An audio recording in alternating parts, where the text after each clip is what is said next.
제가 임신 사실을 알게 된 그날 밤, 제 남편 민준 씨는 밤새도록 다른 여자와 호텔에서 발가벗은 채 함께했습니다. 저는 그 길로 짐을 꾸려 돌아섰고 다음 날 차가운 비웃음을 머금은 채 이혼 서류를 내밀었습니다. 제 손가락 사이에는 옅은 푸른색의 임신 확인서가 쥐어져 있었죠. 떨려오는 손은 두려움 때문이 아니었습니다. 오히려 실감나는 기쁨이었습니다. 저는 지은이라고 합니다. 남편 민준 씨와 결혼한 지 3년이 되었죠. 그동안은 줄곧 일에 매달려 아이 가질 생각을 미뤘습니다. 그러다 반년 전부터 아이 계획을 세우기 시작했는데 이렇게 빨리 좋은 소식이 찾아올 줄은 몰랐습니다.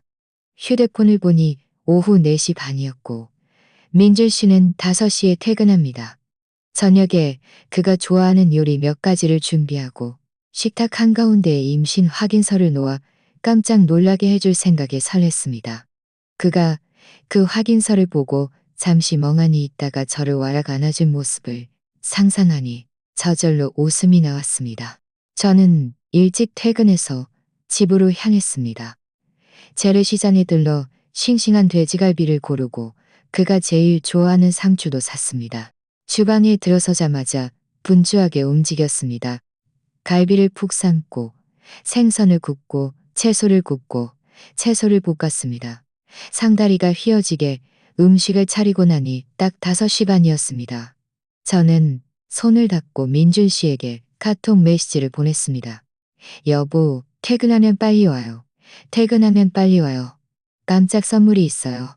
메시지를 보냈지만 답이 어떤 모습일지만 답이 없었습니다.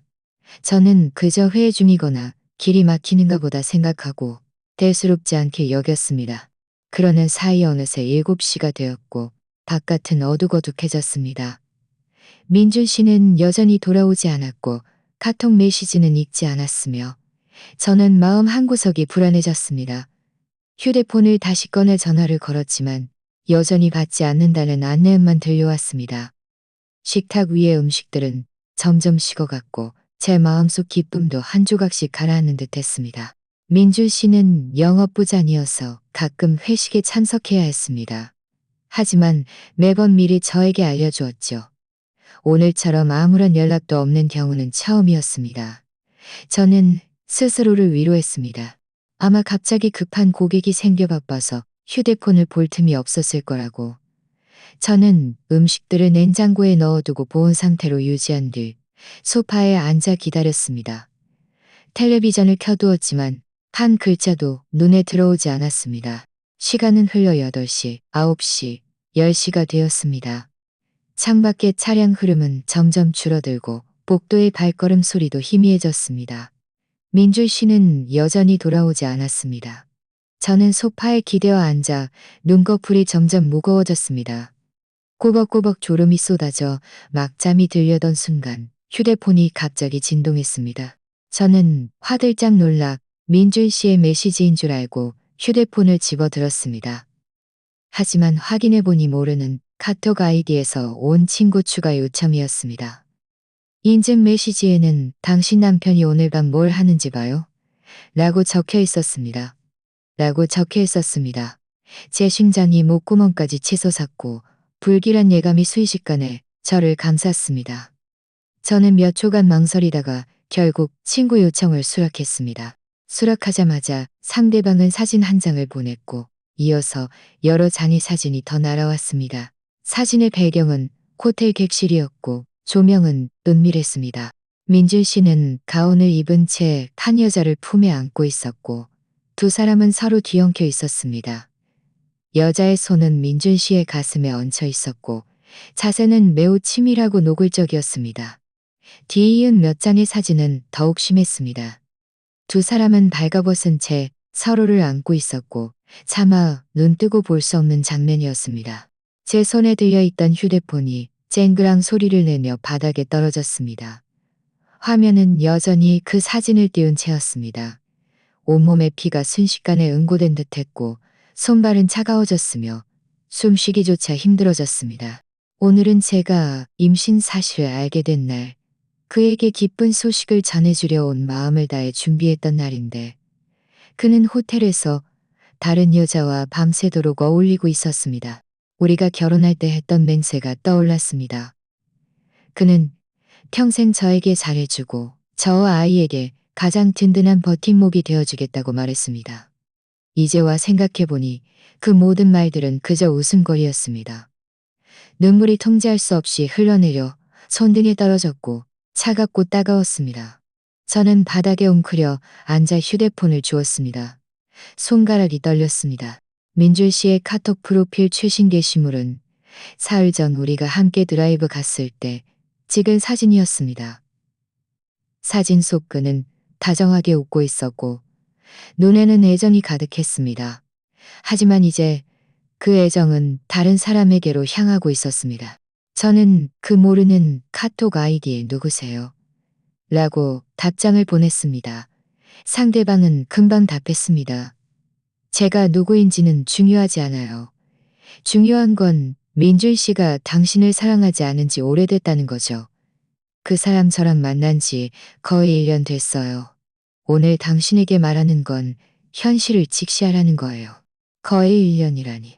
그는 그렇게 오랫동안 저를 속여왔는데 저는 전혀 눈치채지 못했습니다. 바보같이 우리의 미래를 계획하고 아이의 탄생을 기대하고 있었던 것입니다. 심장이 마치 손에 꽉 쥐어진 듯 아파서 숨쉬기가 힘들었습니다. 저는 소파를 짚고 일어서 식탁으로 걸어갔습니다. 차갑게 식은 음식들과 식탁 한가운데 놓인 임신 확인서를 보니 갑자기 너무나도 비웃음이 나왔습니다. 저는 임신 확인서를 보니 갑자기 너무나도 비웃음이 나왔습니다. 눈물은 여전히 흐르고 있었지만 마음속 기쁨은 이미 절망으로 완전히 대체되었습니다. 그리고 뒤이어 차가운 결심이 찾아왔습니다. 이런 남자, 이런 결혼은 더 이상 원하지 않습니다. 이 아이는 제가 직접 잘 낳아 잘 키울 것입니다. 하지만 민준 씨는 더 이상 우리 인생에 참여할 자격이 없습니다. 저는 눈물을 닦고 침실로 향했습니다. 짐을 꾸리기 시작했습니다. 그가 배신을 택했으니 저는 품위 있게 떠날 것입니다. 매달리거나 울고불고하지 않고 저 자신과 제 아이에게 마지막 남은 존엄을 지켜줄 것입니다. 침실에 들어서니 민준 씨와 3년간 잠들었던 너블 침대, 그리고 침대 옆 협탁에 놓인 우리의 합사진이 보였습니다. 제 마음속 마지막 미련마저 사라졌습니다. 사진 속 우리는 너무나 행복하게 웃고 있었지만 이제와 생각해보니 그때도 그의 곁에는 이미 다른 사람이 있었을지도 모릅니다. 저는 옷장을 열었습니다. 민준 씨의 옷에는 손대지 않았습니다. 임신 초기라 몸이 아직 무겁지 않아 짐 꾸리는데 힘이 들지는 않았습니다. 옷장 맨 위 칸에서 빈 여행 가방을 꺼냈습니다. 먼저 자주 입는 옷 몇 벌을 접어넣고 세면도구와 스킨케어, 제품을 화장품 파우치에 한꺼번에 넣어 가방 옆주머니에 쑤셔 넣었습니다. 짐을 꾸리다 말고 침대 옆 협탁 서랍에 넣어둔 결혼증명서와 등본, 그리고 제 신분증과 은행카드가 생각났습니다. 서랍을 열어 이 중요한 서류들을 모두 찾아내 휴대용 작은 가방에 넣었습니다. 결혼증명서, 속사진은 타다보지도 않았습니다. 거실의 시계가 똑딱똑딱 소리를 냈습니다. 벌써 새벽 2시 반이었습니다. 민준 씨는 여전히 돌아오지 않았고 저에게 메시지 한 통이나 전화 한 통도 하지 않았습니다. 저는 심지어 그가 지금쯤 그 여자와 여전히 뒤엉켜 저를 전혀 신경 쓰지 않고 있을 모습을 상상할 수 있었습니다. 저는 짐 꾸리는 속도를 높였습니다. 옷장을 뒤적이다 실수로 옷장 안에 상자 하나를 떨어뜨렸습니다. 이 물건들을 떨어뜨렸습니다. 상자가 바닥에 떨어집니다. 예전에 제가 바닥에 떨어지면서 그 안에 있던 물건들이 쏟아져 나왔습니다. 이 모든 것들은 제가 정성껏 준비한 것들인데 그는요? 그는 제가 준 돈으로 다른 여자에게 선물을 사주고 다른 여자와 밤을 보내고 있었습니다. 저는 웅크려 앉아 이 물건들을 하나하나 주워 쓰레기통에 던져 넣었습니다. 그가 소중히 여기지 않으니 남겨두어도 소용없고 저를 역겹게 할 뿐입니다.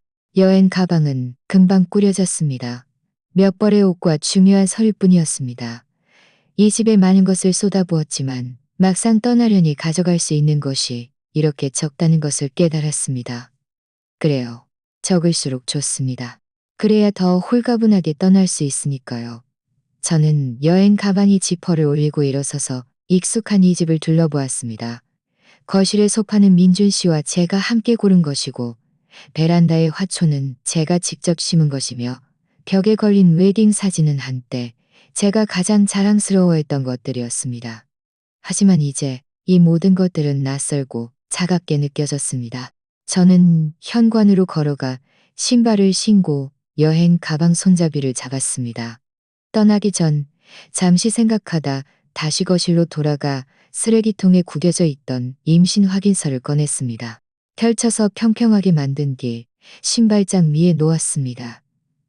그에게 어떤 미련을 남기려는 것이 아니라 그가 저를 배신한 이날 그에게 아이가 생겼어야 했다는 것을 알려주고 싶었을 뿐입니다. 그가 후회할지는 더 이상 저에게 중요하지 않았습니다. 저는 다시 휴대폰을 들고 카톡을 열어 민준 씨와의 대화창을 찾았습니다.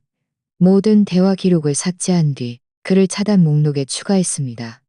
이어서 휴대폰 번호도 마찬가지로 차단하고 삭제했습니다. 이 모든 것을 마치자 저는 길게 한숨을 쉬었습니다. 마치 무거운 짐을 내려놓은 듯 했습니다. 집 문을 나서는 순간 저는 뒤돌아보지 않았습니다. 복도의 센서등은 제 발걸음 소리에 따라 켜졌다가 천천히 꺼졌습니다. 마치 민준 씨와 저의 결혼 생활처럼 한때 빛났지만 이제는 완전히 어둠 속에 잠긴 듯 했습니다. 새벽거리는 조용했습니다. 간간히 몇 대의 차만 지나갈 뿐이었습니다. 저는 여행 가방을 끌고 길가에 서서 택시를 기다렸습니다. 밤 공기가 조금 차가웠고 얼굴에 스치는 바람이 저를 제정신으로 돌아오게 했습니다. 저는 제 아랫배를 만졌습니다. 그곳에는 작은 생명이 자라고 있었습니다. 이것이 지금 저의 유일한 희망이자 미련이었습니다. 곧 택시 한 대가 제 앞에 섰습니다. 기사님이 고개를 내미고 물었습니다. 아가씨, 이 늦은 시간에 어디로 가세요? 저는 이곳에서 멀지 않은 한 채인 호텔 이름을 댔습니다. 방금 길에서 문득 떠올린 곳이었습니다.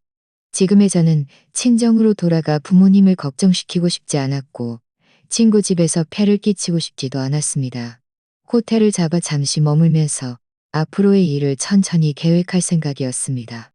택시에 앉아 저는 등받이에 기대어 창밖으로 빠르게 스쳐 지나가는 풍경을 바라보았습니다. 눈물이 결국 참지 못하고 다시 흘러내렸습니다. 이번에는 슬픔 때문이 아니라 해방감 때문이었습니다. 저를 배신한 남자에게서 벗어나 거짓으로 가득했던 결혼 생활에서 벗어나 저는 드디어 저 자신을 위해 살 수 있게 된 것입니다. 택시는 약 20분 정도 달려서 호텔 앞에 도착했습니다. 저는 요금을 지불하고 여행 가방을 끌고 호텔 로비로 들어섰습니다.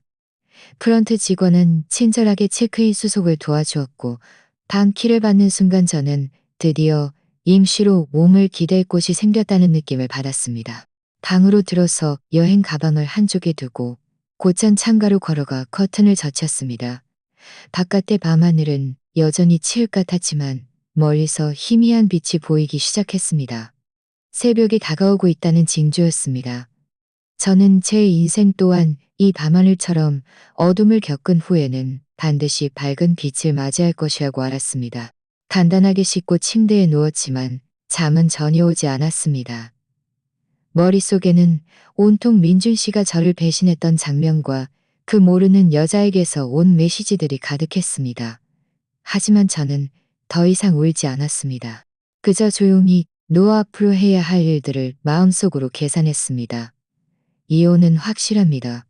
재산은 명확히 정리해야 하고 이 아이는 제가 반드시 키울 것입니다. 민준 씨가 저에게 빚진 것들은 하나하나 모두 되찾을 것입니다. 날이 밝아올 무렵 저는 결국 잠이 들었습니다. 꿈속에서 민준 씨는 나오지 않았고 그저 작고 작은 아기가 저를 보고 웃고 있었습니다. 그 미소는 따뜻하고 치유적이었습니다. 다시 잠에서 깨어났을 때 창밖은 이미 환하게 밝아 있었습니다. 햇살이 커튼 틈새로 비집고 들어와 바닥에 길고 가는 그림자를 드리웠습니다. 저는 제 아랫배를 만졌습니다. 그곳은 조용했고 제 마음도 조금은 편안해졌습니다. 간단히 씻고 난 후 예전에 상담했던 변호사에게 전화를 걸었습니다.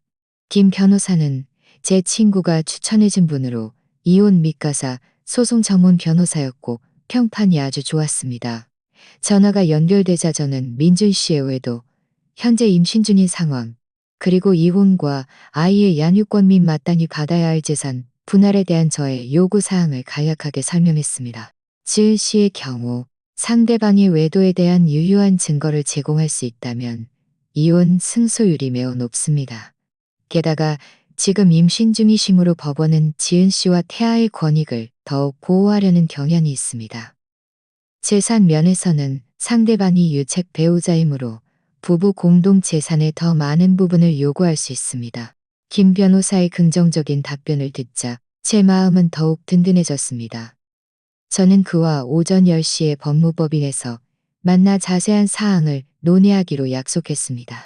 전화를 끊은 후 저는 휴대용 작은 가방에서 그 모르는 여자가 보낸 사진들을 찾아 원본을 저장하고 우리의 대화 기록도 캡처했습니다. 이 모든 것이 중요한 증거가 될 것입니다. 짐을 정리하고 저는 호텔 방을 퇴실했습니다. 택시를 타고 곧장 법무법인으로 향했습니다. 가는 길에 저는 사진을 보내준 모르는 여자에게 메시지를 보냈습니다. 진실을 알려줘서 고마워요. 상대방은 답이 없었고 저도 더 이상 묻지 않았습니다. 그 여자가 어떤 목적을 가졌든 적어도 그 덕분에 저는 민준 씨의 진짜 모습을 알게 되었고 계속 속아 넘어가지 않을 수 있었습니다. 법무법인에 도착했을 때 김 변호사는 이미 저를 기다리고 있었습니다. 그는 서류 양식을 꺼내 제 기본 정보를 작성하게 한 후 저와 민준 씨의 결혼 생활과 재산 상황에 대해 자세히 물었습니다. 저는 결혼증명서, 등본, 은행 카드 사본, 그리고 민준 씨의 외도 사진과 대화 기록을 그에게 건넸습니다. 김 변호사는 자료를 살펴보며 말했습니다. 이 사진들과 대화 기록은 초기 증거가 될 수 있지만 아직 충분하지 않습니다. 앞으로 우리는 상대방이 제3자와 장기간 동거했다는 증거, 거액의 자금 거래, 내역 등 더 많은 증거를 수집해야 합니다. 이런 것들이 재산 분할 시 더 많은 권익을 얻는데 도움이 될 것입니다. 저는 고개를 끄덕이며 말했습니다. 김 변호사님, 제가 무엇을 해야 하는지 말씀해 주세요. 제가 반드시 협조하겠습니다. 김 변호사는 지금 가장 시급한 것은 이혼 합의서를 작성하여 지은 씨의 요구 사항을 모두 명확히 적고 먼저 민준 씨에게 보내 그의 태도를 살펴보는 것이라고 말했습니다. 만약 그가 동의하지 않으면 소송 절차를 밟아야 한다고요. 저는 그의 제안에 동의했고 그 자리에서 위임 계약서에 서명했습니다. 법무법인을 나올 때쯤은 이미 정오 12시가 넘었습니다. 김 변호사는 이혼 합의서가 오후 2시 이전에 작성될 것이며 그때 조수가 저에게 한부를 보내줄 것이고 다른 사람을 시켜 합의서와 초기 증거를 함께 민준 씨 회사로 보낼 것이라고 말했습니다. 저는 근처 식당을 찾아 간단한 식사를 주문했습니다. 임신 초기라 입맛이 없었지만 뱃속 아기의 영양을 위해서라도 잘 먹어야 한다는 것을 알았습니다. 식사 중 김 변호사의 조수에게서 이혼 합의서 전자 파일이 도착했습니다. 저는 꼼꼼히 살펴보았습니다. 거기에는 우리가 자발적으로 이혼하고 아이는 제가 양육하며 민준 씨가 매달 양육비를 지급하고 부부 공동 재산은 제가 70%, 민준 씨가 30%를 가지며 우리가 결혼 후 구입한 학군 좋은 아파트는 제 소유로 한다는 내용이 적혀 있었습니다. 이 모든 요구 사항은 합리적이었습니다. 저는 조수에게 문제가 없다고 답장을 보냈습니다. 오후 3시 김 변호사의 조수에게서 전화가 왔습니다. 이혼 합의서와 증거 사본을 민준 씨 회사에 전달했으며 민준 씨가 당시 회의 중이어서 그의 비서가 대신 받았다고 했습니다. 전화를 끊자 제 마음에는 아무런 동요도 없었고 그저 모든 것이 제자리를 찾은 듯한 평온함만이 감돌았습니다. 약 30분 후 제 휴대폰이 울렸습니다. 모르는 번호였습니다. 분명 민준 씨일 거라고 저는 알았습니다. 저는 깊이 숨을 들이쉬고 통화 버튼을 눌렀습니다. 전화 너머로 민준 씨의 분노에 찬 목소리가 들려왔습니다. 그는 지은 씨, 이게 무슨 뜻이야? 이혼, 합의서랑 이 사진들은 뭐야? 당신 미쳤어? 라고 말했습니다. 저는 차갑게 말했습니다. 전 미치지 않았어요. 아주 또렷하게 정신 차리고 있죠. 민준 씨, 어젯밤 어디서 잤어요? 당신 스스로가 더 잘 알겠죠. 그 사진들이 진짜인지 가짜인지도 당신이 저보다 더 잘 알 거고요. 민준 씨는 잠시 멈칫하더니 어조가 조금 누그러져 말했습니다. 지은아, 혹시 오해한 거 아니야? 그건 그냥 오해였어. 그 사람이랑 아무 사이도 아니야. 다른 사람이 나를 함정에 빠뜨린 거라고. 다른 사람 말 듣지 마. 우리 집에 가서 얘기하자. 저는 참지 못하고 웃음을 터뜨렸습니다. 그 웃음 속에는 비웃음만이 가득했습니다. 제가 말했습니다. 오해라고요? 민준 씨, 이 지경이 됐는데도 아직 변명하려는 거예요? 사진까지 그렇게 선명하게 찍혔는데도 부인하려는 거예요? 그 여자랑 만난 지 거의 1년 됐다는 것도 제가 모를 줄 알았어요. 민준 씨의 목소리는 다시 격앙되었습니다. 그는 누가 당신한테 그런 말을 했어? 그 여자야? 그 여자는 미친 사람이야. 지은 씨, 그 여자한테 이간질 당하지 마. 우리 이렇게 오랜 시간 동안 쌓아온 감정인데 나를 그렇게 못 믿는 거야? 라고 말했습니다. 감정? 저는 이 두 글자를 반복했습니다. 마음속이 쓰라렸지만 억지로 냉정하게 말했습니다. 민준 씨, 당신이 저를 배신하는 순간 우리 사이에는 더 이상 감정은 없었어요. 이혼 합의서는 이미 보냈으니 잘 보고 서명하세요. 만약 동의하지 않으면 법정에서 만나는 수밖에 없어요. 민준 씨는 난 서명 안 해. 절대 이혼 안 해. 지은 씨, 빨리 돌아와. 우리 얘기 좀 잘 해보자. 제발 그만 좀 해. 응? 이라고 말했습니다. 전 그만두는 게 아니에요. 진심이에요. 저는 말을 마치자마자 전화를 끊었고 이 번호 또한 차단 목록에 추가했습니다. 전화를 끊고 저는 등받이에 기대어 길게 한숨을 쉬었습니다. 민준 씨와 대치하는 동안 겉으로는 냉정했지만 사실 속으로는 매우 긴장하고 있었습니다. 하지만 저는 물러설 수 없다는 것을 알았습니다. 저 자신을 위해서도 뱃속의 아기를 위해서도 강해져야 했습니다. 민준 씨가 쉽게 이혼에 동의하지 않을 것이라는 것을 알았습니다. 앞으로 힘겨운 싸움이 기다리고 있겠지만 저는 이미 준비를 마쳤습니다. 그가 어떤 꼼수를 부리든 저는 타협하지 않을 것입니다. 저는 휴대폰을 꺼내 임신 확인서 사진을 보며 마음속으로 스스로에게 말했습니다. 지은아, 넌 할 수 있어. 민준 씨와의 통화를 마친 후 저는 식당에 한참 앉아 마음을 가라앉힌 후에야 새로운 거처를 찾으러 일어섰습니다. 계속 호텔에 머무는 것은 장기적인 해결책이 아니었습니다. 저는 태교를 위해 안정적인 곳이 필요했습니다. 저는 방 구하기 앱을 열어 병원과 가깝고 조용한 주거, 환경의 방을 검색했습니다. 몇몇 중개인에게 연락하여 오후에 방을 보러 가기로 약속했습니다. 운이 좋게도 세 번째로 본 방이 마음에 쏙 들었습니다. 투룸인데 채광이 좋고 가구와 가전제품이 모두 갖춰져 있었습니다. 무엇보다 집주인분이 너무 좋으셨습니다. 제가 임신했다는 말을 듣고는 월세를 조금 깎아주겠다고 하셨고 한 달 보증금과 한 달 월세만 내면 계약할 수 있다고 하셨습니다. 저는 바로 집주인과 계약하고 돈을 지불한 뒤 열쇠를 받았습니다. 이어서 이삿짐 센터를 불러 호텔에 있던 짐을 새 집으로 옮겼습니다. 이 모든 일을 마치고 나니 벌써 저녁이었습니다. 낯설지만 깨끗하고 깔끔한 작은 보금자리를 보니 제 마음속에 드디어 한 줄기 소속감이 느껴졌습니다. 저는 간단히 짐을 정리하고 저녁 식사로 국수를 끓여 먹었습니다.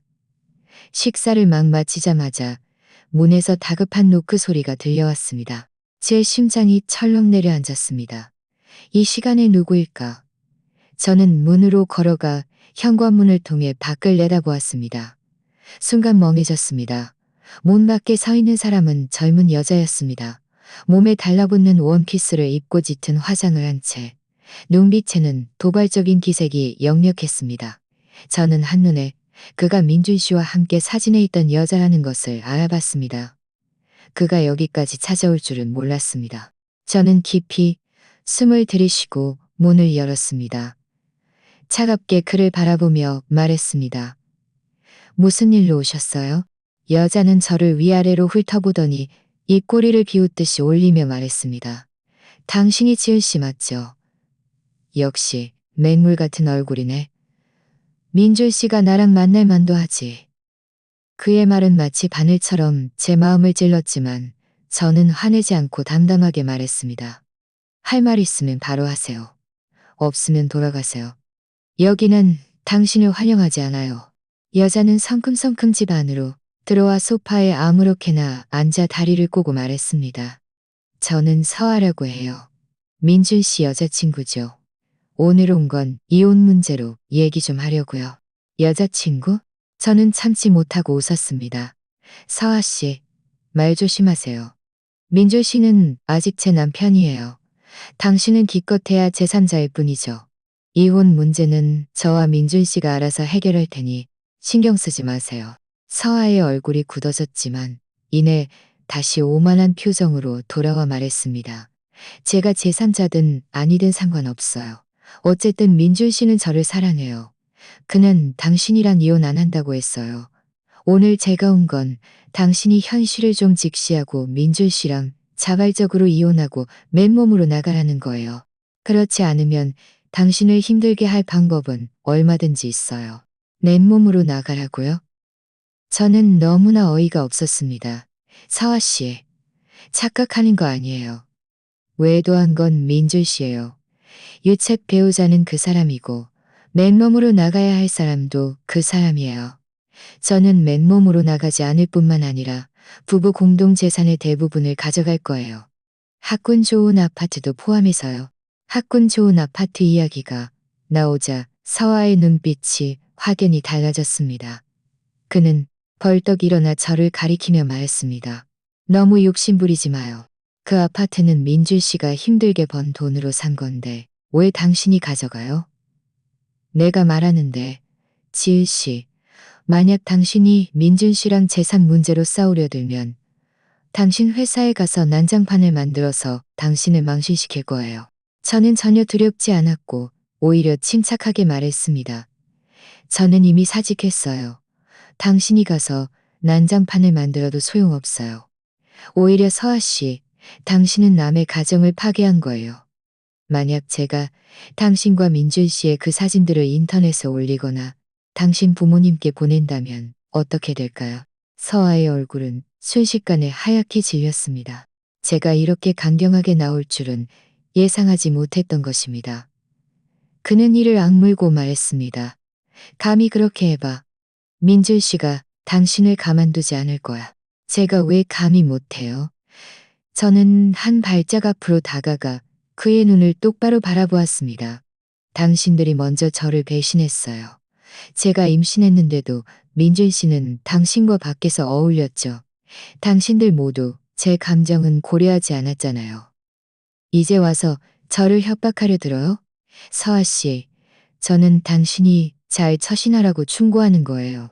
민준 씨는 저를 배신할 수 있었다면 나중엔 당신도 배신할 수 있을 거예요. 지금 당신이 그를 도와 저를 압박하는 건 결국 헛수고일 뿐이에요. 서아는 제 말에 할 말을 잃었고 눈빛은 흔들렸습니다. 한참 만에 그는 억지로 침착하게 말했습니다. 내 민준 씨와의 관계를 이간질하려 하지 마요. 우리는 진심으로 사랑하는 사이라고요. 진심으로 사랑한다고? 저는 비웃었습니다. 진심으로 사랑했다면 그가 왜 먼저 저와 이혼하고 당신과 만나지 않았을까요? 그는 그저 당신을 외로움을 달래는 도구로 이용했을 뿐이에요. 그가 정말 당신과 결혼할 거라고 생각해요? 꿈 깨세요. 저는 가방에서 휴대폰을 꺼내 민준 씨와 그가 호텔에 함께 있는 친밀한 사진을 열어 그의 앞에 내밀었습니다. 이 사진을 봐요. 그가 당신을 진심으로 사랑한다고 생각해요? 그가 정말 당신을 사랑했다면 당신에게 제3자라는 비난을 받게 했을까요? 당신이 여기까지 와서 저와 싸우게 했을까요? 서아는 사진을 보며 몸을 미세하게 떨었고 눈가가 붉어졌습니다. 저는 제 말이 그의 아픈 곳을 찔렀다는 것을 알았습니다. 사실 그도 민준 씨가 자신을 진심으로 대하지 않는다는 것을 알고 있었지만 인정하고 싶지 않았을 뿐입니다. 저는 휴대폰을 거두며 말했습니다. 할 말은 다 했으니 이제 가세요. 앞으로 다시는 저를 방해하지 마세요. 그렇지 않으면 가만두지 않을 거예요. 서아는 한동안 그 자리에 멍하니 서 있다가 마지막으로 저를 노려보며 휙 돌아서서 문을 쾅 닫고 나갔습니다. 문 닫히는 소리를 듣고 나서야 저는 안도의 한숨을 내쉬었습니다. 억지로 유지했던 강한 모습이 순식간에 무너졌습니다. 저는 벽을 짚고 천천히 웅크려 앉았습니다. 서아와 대치하는 동안 사실 저는 매우 두려웠습니다. 그가 저에게 폭력을 행사하여 뱃속 아기를 다치게 할까봐 무서웠습니다. 하지만 저는 물러설 수 없다는 것을 알았습니다. 저 자신과 아기를 반드시 지켜야 했습니다. 잠시 후 저는 일어서서 창가로 걸어가 서아가 떠나가는 뒷모습을 바라보았습니다. 마음속은 복잡했습니다. 서아도 불쌍한 사람이었습니다. 민준 씨의 가문이설에 소가 남의 가정을 파괴하는 제3자가 되었으니까요. 하지만 불쌍한 사람에게도 미운 점은 있습니다. 그의 말로는 모두 그가 스스로 선택한 결과였습니다. 저는 휴대폰을 꺼내 김 변호사에게 메시지를 보내 서아가 저를 찾아왔던 일을 알렸습니다. 김 변호사는 저에게 안전에 유의하고 만약 서아가 다시 찾아와 괴롭히면 즉시 경찰에 신고하고 증거를 보존하라고 답했습니다. 저는 니라고 답장을 보내고 휴대폰을 닫은 뒤 남은 짐을 정리하기 시작했습니다. 서아가 떠난 후 저는 집의 문과 창문을 모두 잠그고 나서야 비로소 마음이 조금 놓였습니다. 남은 짐을 정리하고 저는 소파에 앉았습니다. 머릿속에는 방금 서아와 나눈 대화가 가득했습니다. 그가 학군 좋은 아파트가 민준 씨가 힘들게 번 돈으로 산 것이라고 말했던 것이 마음에 걸렸습니다. 처음 이 학군 좋은 아파트를 살 때 민준 씨는 사업을 시작한 지 얼마 되지 않아 수중에 돈이 많지 않았습니다. 계약금의 대부분은 제가 결혼 전에 모아둔 돈과 부모님께서 결혼 자금으로 보태주신 돈이었습니다. 인테리어 할 때도 제가 앞뒤로 뛰어다니며 자재를 고르고 공사를 감독하느라 살이 빠질 정도였습니다. 그런데 이제 와서 서아의 눈에는 이 아파트가 민준 씨 혼자만의 공로가 된 것입니다. 생각할수록 이상하다는 느낌이 들었습니다. 저는 일어나 여행 가방에서 우리의 주택 매매 계약서와 인테리어 비용 지불 영수증을 찾아 꼼꼼히 살펴보았습니다. 살펴보던 중 한 가지 문제를 발견했습니다. 매매 계약서에는 우리 두 사람의 이름이 적혀 있었지만 나중에 인테리어 비용 2천만 원이 민준 씨의 모르는, 이제 와서 생각해보니 민준 씨의 모르는 은행 계좌에서 이체된 기록이 있었습니다. 그때 제가 그에게 물었을 때 그는 회사 예비 자금이라서 잠시 빌려 쓴 것이라고 말했습니다. 민준 씨의 회사는 당시 막 시작 단계라 자금 사정이 매우 어려웠는데 어디서 2천만 원이나 되는 예비 자금이 있었을까요? 게다가 이 돈은 이체된 후에 다시 회사 계좌로 돌아가지 않았습니다. 제 마음속에 의심이 피어났고 이 일을 명확히 밝히기로 결심했습니다. 다음 날 아침 일찍 저는 은행에 가서 우리가 결혼 후 사용한 모든 은행 거래 내역서를 출력했습니다. 두꺼운 거래 내역서를 들고 은행 근처 카페에 앉아 하나하나 꼼꼼히 살펴보았습니다. 살펴보니 정말 많은 것을 발견했습니다. 그 2천만 원의 인테리어 비용 외에도 민준 씨는 여러 차례 거액을 이체했고 수취인 계좌는 모두 다른 모르는 계좌였습니다. 몇몇 이체 시점은 그가 야근하거나 출장 갔다고 말했던 때와 정확히 일치했습니다. 더욱 저를 실망시킨 것은 500만 원의 제 기록이 제 생일 날짜에 있었다는 것입니다. 그날 그는 저에게 몇만 원짜리 케이크 하나만 사주면서 자금 사정이 어렵다고 말했습니다. 저는 이 문제가 있는 이 제 기록들을 모두 적어 내려간 후 김 변호사에게 전화를 걸어 상황을 설명했습니다. 김 변호사는 지은 씨, 이 거액 이체 기록들은 민준 씨가 부부 공동 재산을 빼돌렸을 가능성이 매우 높습니다. 우리는 이 수취인 계좌의 주인이 누구인지, 그리고 이 돈의 사용처를 밝혀내야 합니다. 만약 그가 고의로 재산을 빼돌렸다는 것을 증명할 수 있다면 재산 분할 시 그는 적게 받거나 아예 받지 못할 수도 있습니다. 라고 말했습니다. 전화를 끊자 제 마음은 분하고 또 초조했습니다. 분한 것은 민준 씨가 저를 배신했을 뿐만 아니라 우리의 공동 재산까지 몰래 빼돌렸다는 점 때문이었고, 초조한 것은 이 수취인 계좌의 주인이 누구인지 어떻게 알아내야 할지 몰랐기 때문이었습니다. 제가 어찌할 바를 모르고 있을 때 제 휴대폰이 울렸습니다. 제 휴대폰이 울렸습니다. 모르는 번호에서 온 문자 메시지였습니다. 발신이 민준 씨의 외도 사진을 보내줬던 사람이었습니다. 문자 메시지 외에도 사진을 보내줬던 사람이었습니다. 오늘 저녁 7시에 홍대 근처의 별빛 카페에서 제가 그 자료를 드릴게요. 이 문자 메시지를 보자 제 마음은 놀랍고도 기뻤습니다. 놀란 것은 이 사람이 제가 민준 씨의 재산을 조사하고 있다는 것을 알고 있었다는 점 때문이었고, 기쁜 것은 그가 정말 저에게 도움이 될 만한 자료를 가지고 있을지도 모른다는 점 때문이었습니다.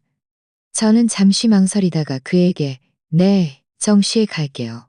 라고 답장을 보냈습니다. 안전을 위해 저는 가장 친한 친구 하윤에게 전화를 걸어 이 일을 이야기했습니다.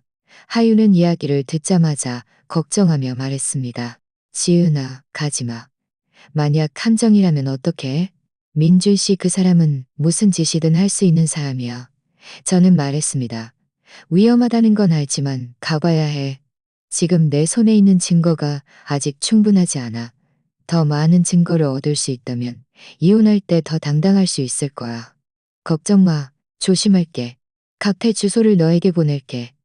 만약 30분 안에 내가 너에게 메시지를 보내지 않으면 바로 경찰에 신고해줘. 저녁 7시. 저는 정시에 별빛 카페에 도착했습니다. 카페에 들어서자마자 마스크와 모자를 쓴 여자가 저에게 손짓하는 것이 보였습니다. 저는 걸어가 그의 맞은편에 앉았습니다. 여자가 고개를 들자 저는 그가 민준 씨 회사 직원이었던 수진이라는 것을 알아봤습니다. 예전에 제가 민준 씨를 찾아 회사에 갔을 때 그와 몇 마디 나눈 적이 있었습니다. 저는 그 배은망덕한 사람이 싫어서 언니에게 사진을 보낸 거예요. 수진은 말했습니다. 저는 아기가 없어요. 저는 고개를 끄덕이며 말했습니다. 수진 씨, 알려줘서 고마워요. 저에게 줄 자료가 있다고 했죠? 수진은 가방에서 USB를 꺼내 테이블 위에 놓으며 말했습니다. 여기에는 민준 씨가 재산을 빼돌린 증거와 그가 서아 씨와 결혼 전부터 만났던 대화 기록이 들어있어요. 결혼 전부터 만났다고요? 저는 멍해졌습니다. 제 말은 민준 씨가 저와 결혼하기 전부터 이미 서아 씨와 만났다는 뜻인가요? 수지는 말했습니다. 네, 그들은 거의 3년 동안 만났어요. 민준 씨가 언니랑 결혼한 건 언니네 집안 형편이 좋아서 그의 사업에 도움이 될 수 있었기 때문이에요. 그는 서아 씨에게 사업이 안정되면 언니랑 이혼하고 서아 씨랑 결혼할 거라고 자주 말했어요. 이 말을 듣자 저는 마치 벼락을 맞은 듯 온몸이 차가워졌습니다. 처음부터 민준 씨에게 속았던 것입니다. 그는 저를 사랑해서 결혼한 것이 아니라 저를 사업의 발판으로 이용한 것이었습니다. 제가 쏟아부었던 진심이 그의 눈에는 그렇게 값싼 것이었을까요? 수지는 USB를 제 앞으로 밀어주며 말했습니다. 지은 언니, 이 증거들은 그 사람을 완전히 파멸시키기에 충분할 거예요. 꼭 자신을 잘 보호하고 그 사람이 다시 언니를 괴롭히지 못하게 하세요. 저는 USB를 집어들고 꽉 쥐며 수진에게 말했습니다. 고마워요. 수진 씨. 이 은혜 잊지 않을게요. 수진은 웃으며 말했습니다. 고마워요, 수진 씨. 이 은혜 잊지 않을게요. 수진은 웃으며 말했습니다. 고마워할 필요 없어요. 저는 그저 제가 해야 할 일을 했을 뿐이에요. 민주 씨 같은 사람은 언젠가 벌을 받을 거예요. 저는 카페에 한참 앉아 있다가 겨우 정신을 차렸습니다. 휴대폰을 꺼내 하윤에게 메시지를 보내 무사하다고 알린 후 USB를 들고 집으로 돌아왔습니다. 집에 돌아와 USB를 컴퓨터에 꽂았습니다. 그 안의 내용은 민준 씨의 진짜 모습을 완전히 드러내 주었습니다. 그 안에는 민준 씨와 서아의 결혼 전 친밀한 사진과 대화 기록, 그리고 그가 부부 공동 재산을 서아의 계좌를 서아의 계좌로 이체한 증거들이 있었습니다. 알고 보니 그 모르는 수취인 계좌 중 여러 개가 서아의 친척이나 친구들의 계좌였습니다. 민준 씨는 저를 배신했을 뿐만 아니라 서아와 공모하여 저는 이 증거들을 모두 정리하여 김 변호사에게 보냈습니다. 김 변호사는 내용을 확인한 후 저에게 전화해서 말했습니다. 지은 씨, 이 증거들은 정말 결정적입니다.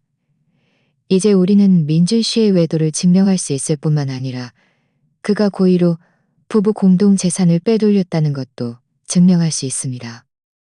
심지어 그의 사기죄까지 추궁할 수 있습니다. 이제 주도권은 완전히 우리에게 있습니다.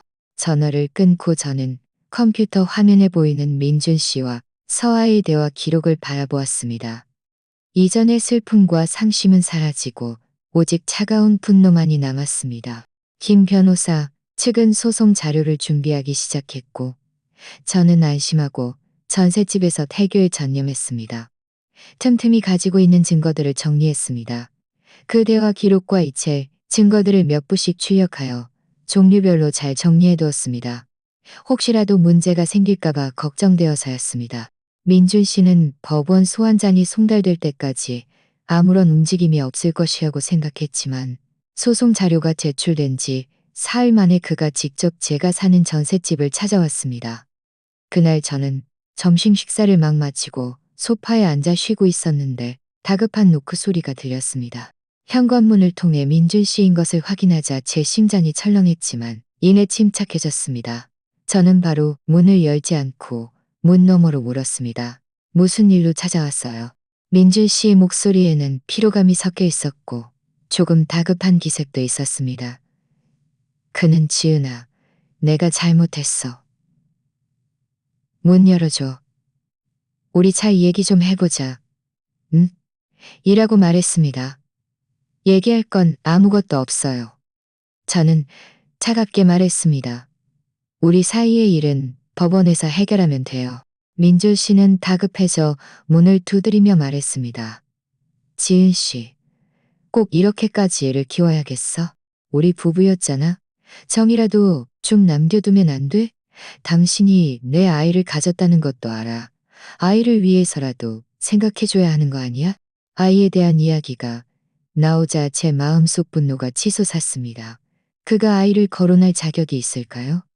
서아와 호텔에서 어울릴 때는 제가 그의 아이를 임신했다는 것을 왜 생각하지 않았을까요? 저는 문을 열고 차갑게 그를 바라보았습니다. 아이는 제 아이예요. 당신이 신경 쓸 필요 없어요. 지금 와서 정을 얘기해요? 저를 배신할 때는 왜 정을 생각하지 않았어요? 민준 씨는 저를 보며 복잡한 눈빛을 지었습니다. 그는 한 발짝 앞으로 다가와 제 손을 잡으려 했지만 저는 한 발짝 뒤로 물러나 그의 손길을 피했습니다. 그의 손은 허공에 멈췄고 얼굴에는 당황한 기색이 스쳤습니다. 민준 씨는 말했습니다. 지은아, 내가 당신한테 못할 짓 한 건 알아. 서아랑은 이미 끝났어. 이제 다시는 그 사람이랑 연락 안 할 거야. 우리 집에 돌아가자. 응? 내가 당신이랑 아이를 잘 돌볼게. 예전 일은 없었던 걸로 하자. 저는 참지 못하고 웃음을 터뜨렸습니다. 그 웃음 속에는 비웃음만이 가득했습니다. 민준 씨, 그게 가능하다고 생각해요? 당신이 저를 배신한 일, 그리고 부부 공동 재산을 빼돌린 일까지 제가 다 알고 있는데 이제 와서 끝났다고 하면 제가 당신 말을 믿을 거라고 생각해요. 민준 씨의 안색이 변했습니다. 제가 재산 빼돌린 일까지 알고 있을 줄은 예상하지 못했던 것입니다. 그는 이를 악물고 말했습니다. 지은아, 내가 재산을 좀 빼돌린 건 인정해. 하지만 그것도 우리 집을 위해서였어. 회사가 요즘 자금 사정이 어려워서 어쩔 수 없이 그렇게 한 거야. 당신이 나랑 집에 돌아가면 그 돈 다 돌려줄게. 응? 이 집을 위해서라고요? 저는 비웃었습니다.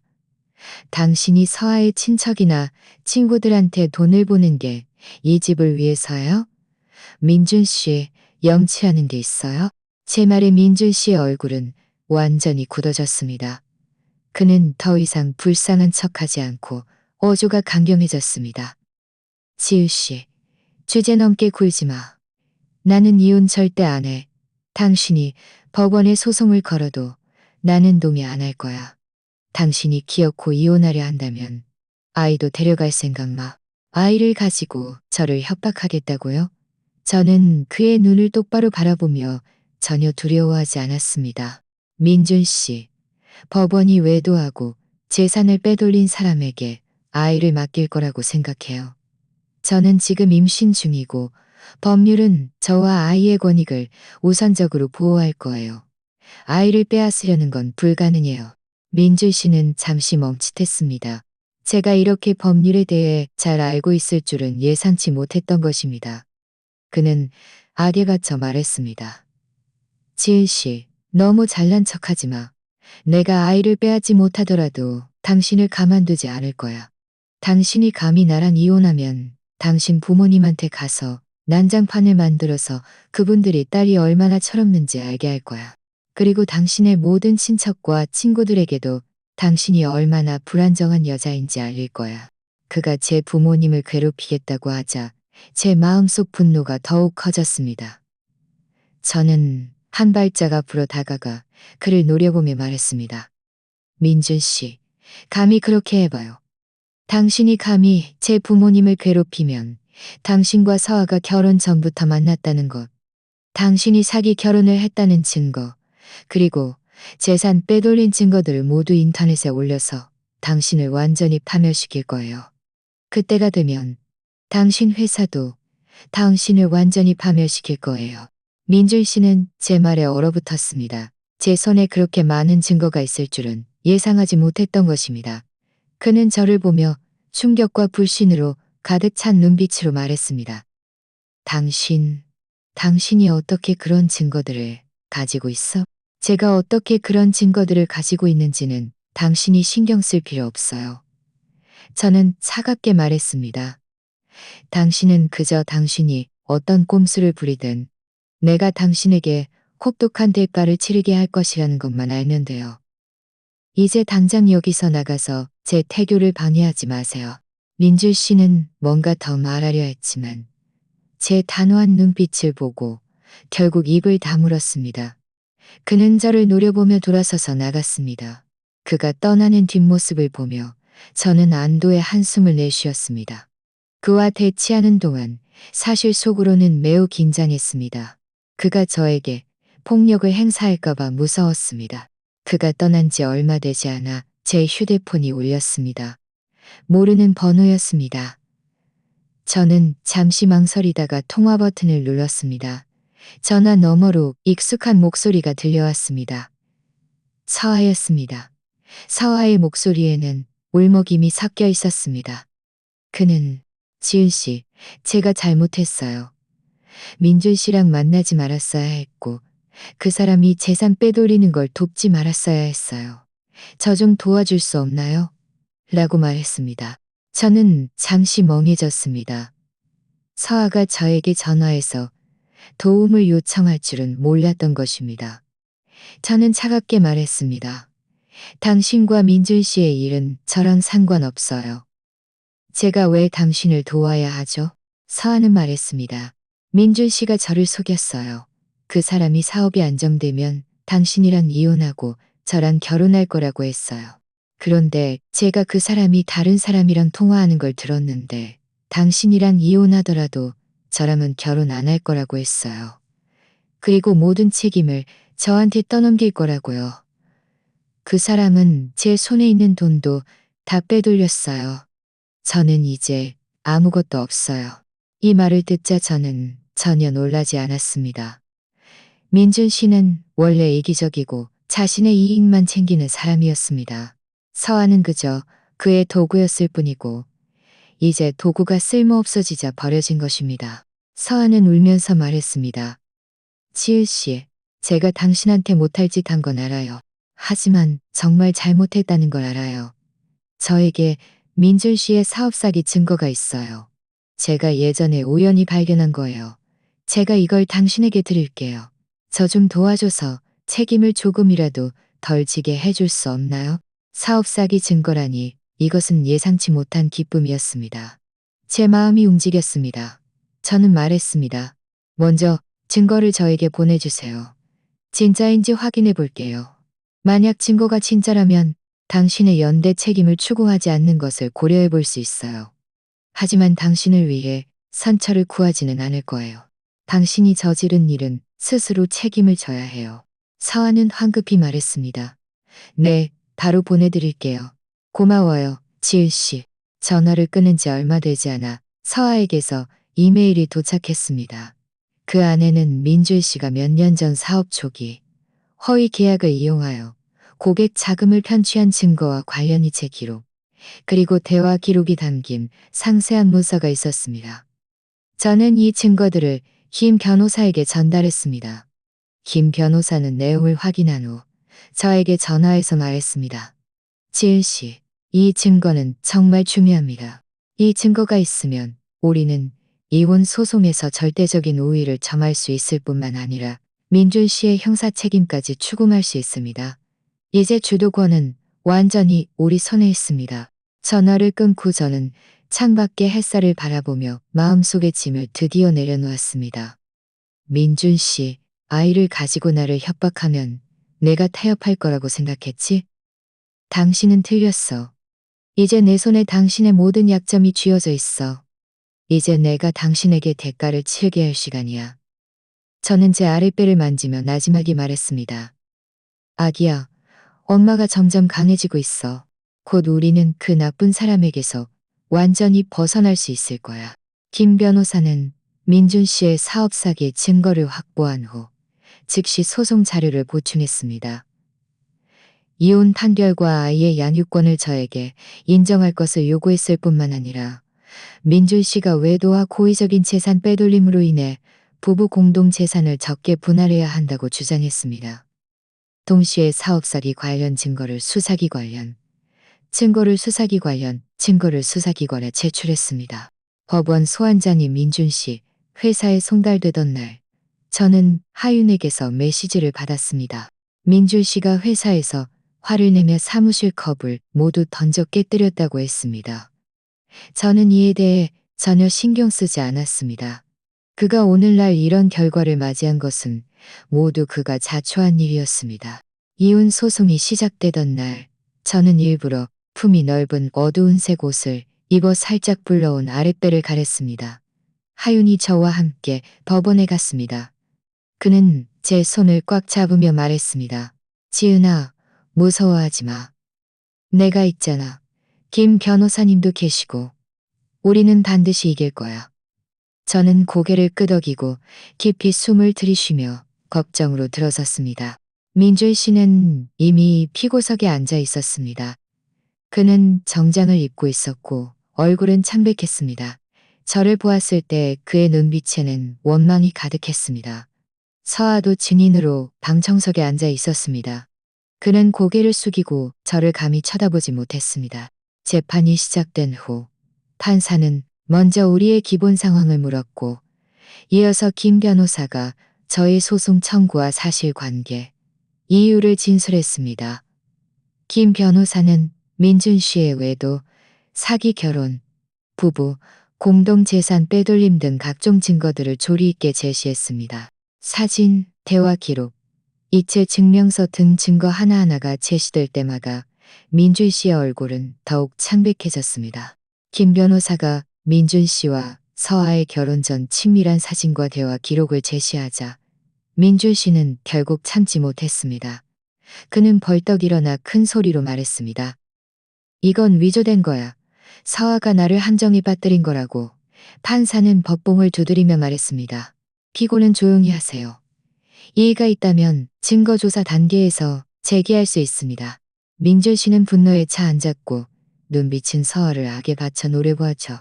서아는 그의 시선에 온몸을 떨며 황급히 일어서서 말했습니다.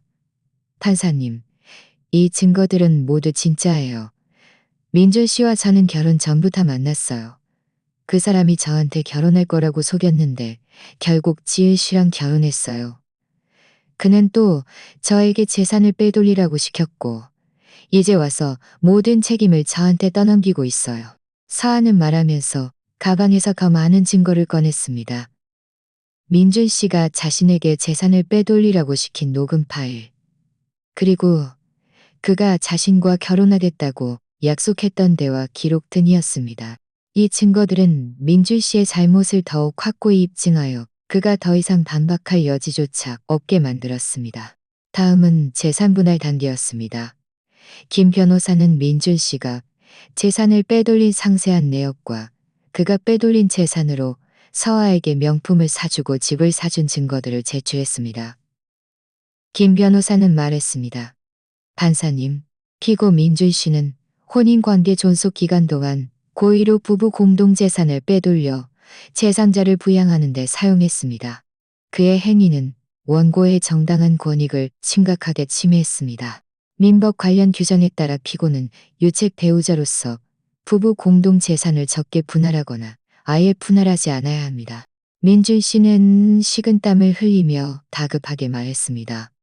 그 재산들은 모두 제가 힘들게 번 돈이에요. 지은 씨랑은 상관없어요. 그 사람이 결혼 전에 모아둔 돈도 얼마 안 됐고 집 살 때도 제가 돈을 냈어요. 김 변호사는 즉시 반박했습니다. 피고의 진술은 사실이 아닙니다. 주택매매 계약서와 지불 영수증에 따르면 아파트 계약금의 대부분은 원고의 결혼 전 자금과 부모님의 지원에서 나왔습니다. 게다가 피고의 회사가 성장할 수 있었던 것도 원고가 자신의 인맥을 활용하여 많은 고객을 유치해줬기 때문입니다. 피고의 현재 재산은 원고의 지원 없이는 불가능했습니다. 이 모든 것은 부부 공동재산에 해당합니다. 이를 증명하기 위해 김 변호사는 민준 씨와 협력했던 고객을 포함한 몇몇 증인을 출정시켰습니다. 그들 모두 원과의 관계 때문에 민준 씨와 기꺼이 협력했기 때문에 민준 씨와 기꺼이 형제 때문에 민준 씨와 기꺼이 형제 때문에 마지막은 아이 양육권 문제였습니다. 민준 씨는 여전히 포기하지 않고 말했습니다. 저는 아이의 아버지입니다. 아이를 양육할 권리가 있습니다. 저는 안정적인 수입이 있어서 아이에게 더 나은 삶을 줄 수 있습니다. 김 변호사는 말했습니다. 판사님, 피고는 일정한 수입이 있지만 외도하고 재산을 빼돌리는 등 포맨이 일바르지 않아 아이를 양육하기에 적합하지 않습니다. 원고가 아이를 양육하기에 적합하지 않습니다. 반면 원고는 현재 임신 중이며 안정적인 주거지와 수입원을 가지고 있습니다. 더 중요한 것은 저 또한 일어서서 진지하게 말했습니다.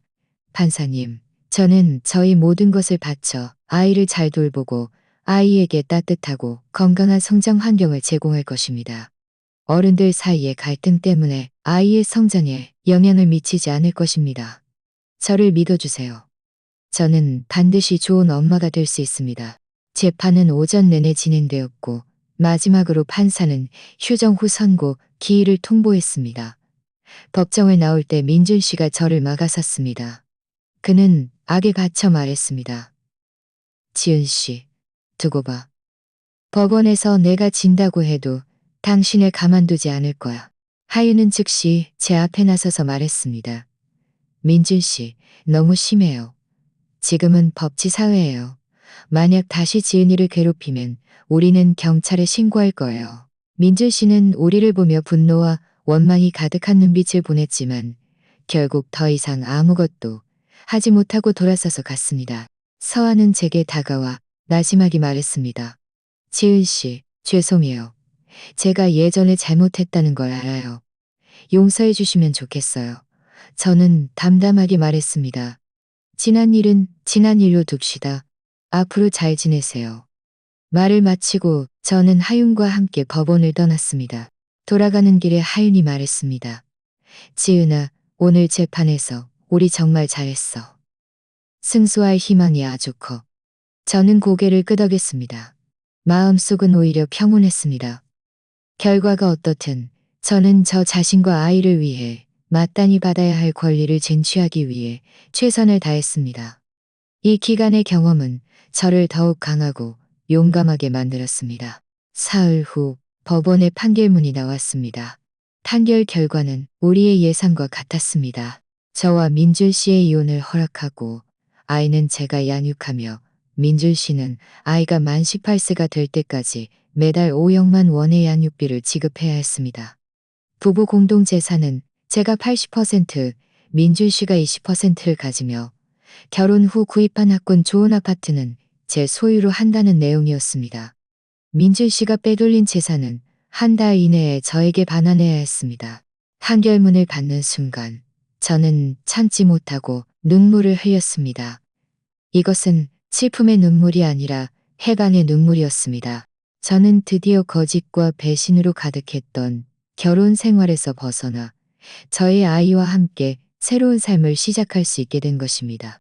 더욱 속 시원했던 것은 며칠 후 수사기관에서도 민준 씨의 사업 사기 행위에 대해 수사에 착수했다는 것입니다.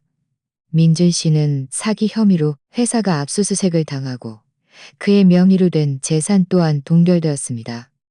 그는 소송에서 졌을 뿐만 아니라 가정과 재산을 잃고 심지어 징역형에 처해질 수도 있게 된 것입니다. 저는 이 소식을 하윤에게 알렸고 그는 기뻐하며 말했습니다.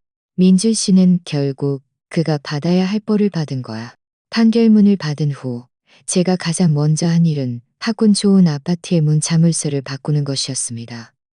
한때 거짓으로 가득했던 그 집 안에서 저는 아무런 미련도 느끼지 않았고 그저 빨리 그곳을 정리하여 직접 살면서 태교를 하거나 아니면 월세를 주어 생활비에 보탤 생각뿐이었습니다. 하윤은 제가 몸이 불편하다는 것을 알고 일부러 휴가를 내어 민준 씨가 남긴 물건들을 정리하는 것을 도와주러 왔습니다. 우리는 그와 서아의 커플 물건들, 그리고 그가 숨겨두었던 명품 선물 상자들을 많이 찾아냈습니다. 모두 우리의 공동 재산으로 산 것들이었습니다. 하윤은 화를 내며 이 물건들을 모두 버리려고 했지만 제가 그를 말렸습니다. 저는 침착하게 말했습니다. 나도 나중에 자선단체에 기부하자. 그 더러운 물건들도 좀 쓸모가 있게 되는 거니까. 민준 씨는 다시 저를 괴롭히려 들지 않았습니다. 수사기관의 조사로 인해 정신없이 바빴을 것입니다. 그의 재산이 동결되어 빼돌린 재산을 반환하는 것은 물론이고 매달 5억만 원의 양육비조차 보름이 넘어서야 처음으로 보내왔습니다. 김 변호사는 만약 그가 앞으로도 양육비를 미루면 법원에 강제 집행을 신청할 수 있다고 말했습니다. 저는 고개를 끄덕이고 이 모든 일을 김 변호사에게 맡긴 채 태교에 전념했습니다. 저는 전셋집을 퇴거하고 가꾼 좋은 아파트로 이사했습니다. 이 아파트는 채광이 좋고 주변 편의 시설도 잘 갖춰져 있으며 병원과도 가까워 태교하기에 매우 적합했습니다. 저는 방을 새로 꾸몄습니다. 벽은 따뜻한 연분홍색으로 칠하고 침실에는 편안한 임산부용 베개를 놓았으며 베란다에는 화분 몇 개를 두었습니다. 집 전체가 순식간에 따뜻하고 생기 넘치는 공간으로 변했습니다. 이혼 문제 때문에 저는 직장을 그만두었습니다. 이제 모든 문제가 해결되었으니 가벼운 일을 찾아 생활비에 보탤 겸 너무 한가하지 않게 지낼 방법을 생각하기 시작했습니다. 마침 예전 직장 상사 중 한 분이 제 상황을 알고는 적극적으로 저에게 연락해서 그들 회사에 원격 근무가 가능한 카피라이터 자리가 있는데 근무 시간이 유연하니 고려해보라고 했습니다. 저는 그 제안을 받아들여 시범적으로 일을 해보니 매우 적합하다고 느꼈고 곧바로 입사했습니다. 시간이 흘러갈수록 제 배는 점점 커졌고 몸도 점점 무거워졌습니다. 매일 아침 깨어나면 저는 살며시 배를 쓰다듬으며 아기에게 말을 걸었습니다. 임신이 힘들긴 했지만 아기의 태동을 느낄 때마다 저는 한없이 행복했습니다. 저의 부모님도 나중에 제가 이혼한 사실을 알게 되셨습니다. 그들은 저를 비난하지 않고 그저 저를 안아주며 아가, 힘들었겠구나. 이제 우리들이 있으니 괜찮아. 라고 말씀하셨습니다. 가족의 지지에 제 마음은 더욱 든든해졌습니다. 그동안 저는 가끔 하윤에게서 민준 씨 소식을 들었습니다. 그의 회사는 완전히 도산했고 빚더미에 앉아 많은 채권자들에게 쫓기고 있다고 했습니다. 사화도 그를 도와 재산을 빼돌린 일로 인해 연루되어 불법적으로 얻은 이득을 반환해야 했을 뿐만 아니라 집행유예를 선고받았다고 했습니다. 한때 민준 씨의 손바닥 위에서 놀던 서아가 결국 이런 처지에 놓인 것은 비록 불쌍하지만 한 번은 산부인과 검진을 받으러 병원에 갔다가 우연히 병원 입구에서 민준 씨를 보았습니다. 그는 낡은 옷을 입고 있었고 머리는 헝클어져 있었으며 얼굴은 누렇게 떠 있었으며 예전에 기세등등했던 영업부장의 모습과는 완전히 다른 사람이었습니다. 그 또한 저를 보았고 그의 눈빛에는 복잡한 감정이 가득했습니다. 그의 눈빛에는 복잡한 감정이 가득했습니다. 그 또한 정이 가득했습니다. 원망, 분노, 그리고 희미하게나마 후회하는 기색도 있었습니다. 예정일이 다가올 무렵 저는 미리 출산 가방을 꾸려 병원에 입원했습니다. 하윤과 제 부모님은 번갈아가며 병원에서 저를 돌봐주셨습니다. 출산 당일 저는 10여 시간의 진통을 겪은 끝에 건강한 여자 아기를 순산했습니다. 간호사가 작고 부드러운 아기를 제 품에 안겨주었을 때 저는 참지 못하고 울음을 터뜨렸습니다. 이것은 제 딸입니다. 어두웠던 나날 속에서 저의 유일한 빛이었습니다. 아기의 탄생은 제 삶을 기쁨과 웃음으로 가득 채웠습니다.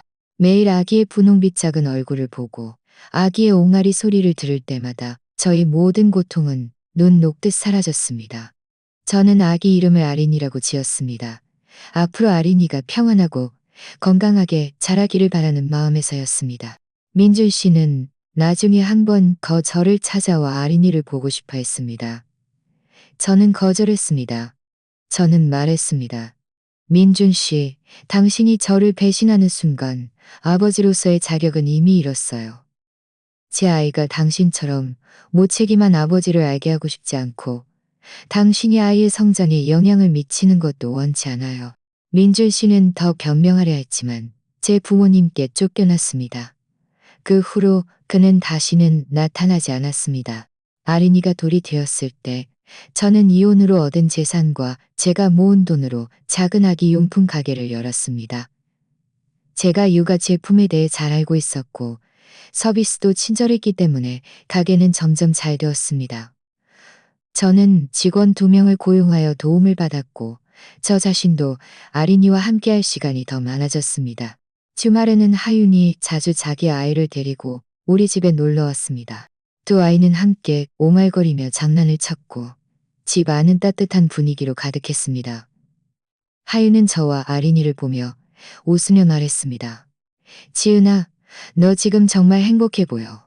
예전에 민준 씨랑 같이 있을 때보다 훨씬 더 행복해 보여. 저는 고개를 끄덕이며 감회에 젖었습니다. 네, 감회에 젖었습니다. 나 지금 정말 행복해. 비록 실패한 정말 행복해. 비록 실패한 격고 배신과 저는 좌절하지 않았습니다. 오히려 좌절하지 않았습니다. 오히려 저는 좌절하지 않았습니다. 어느 오후 저는 아린이를 안고 가게 창가에 앉아 바깥의 따뜻한 햇살을 바라보았습니다. 아린이는 제 품에서 곤히 잠들어 있었고 작은 입술을 살짝 벌린 모습이 너무나 사랑스러웠습니다. 저는 살며시 아린이의 머리카락을 쓰다듬으며 마음속으로 생각했습니다. 고마워, 나의 작은 천사. 네가 나에게 삶의 희망을 다시 찾아주었어. 그리고 어둠 속에서 좌절하지 않고 예전의 나에게도 고마워. 한때 저는 결혼이 여자의 안식처이고 남자의 보살핌이 있어야만 행복할 수 있다고 생각했습니다. 하지만 이제 저는 깨달았습니다. 진정한 행복은 다른 사람이 주는 것이 아니라 스스로 쟁취하는 것입니다. 한 여자는 남자 없이도 자신의 노력으로 멋지고 아름다운 삶을 살아갈 수 있습니다. 석양이 서쪽으로 기울고 황금빛 햇살이 저와 아린이에게 쏟아졌습니다. 따뜻하고 눈부셨습니다. 저는 저와 아린이의 미래가 이 석양처럼 따뜻함과 희망으로 가득할 것이라는 것을 알았습니다. 지난날의 상처와 고통은 모두 과거가 되었습니다. 지금부터 저는 아린이와 함께 우리만의 작은 행복 속에서 영원히 즐겁게 살아갈 것입니다. 자, 오늘 이야기는 여기까지입니다. 시청해주셔서 감사합니다. 제 채널이 마음에 드신다면 구독과 좋아요 부탁드립니다. 행복하세요.